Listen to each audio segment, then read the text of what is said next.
ছুরি যখন দরজার হয় লে বৌমার অবস্থা।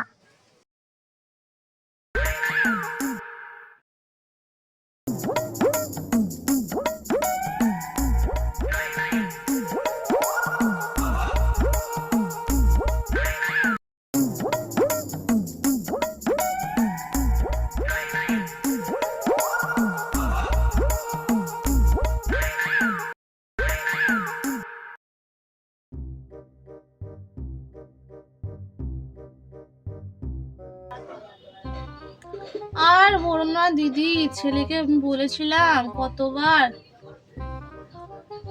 যে প্রেম করে বিয়েটা করিস না, তাও আমার কথা কানে দেয়। কোন একটা মেয়েকে নিয়ে এসছে, কিচ্ছু পারে না দিদি, কিচ্ছু পারে না। সকাল দিয়ে 9টা থেকে উঠে আমি কাজ করেই যাচ্ছি, তাও আমার কথা কিচ্ছু শুনে না। কানে একটা চুপ কিছু বলে চুপ শব্দ বন্ধ করে না, আমার যে খ্যাকা খ্যাকা খ্যাকা করে। কি বলবো দিদি, কিছু বলার নাই আজকাল।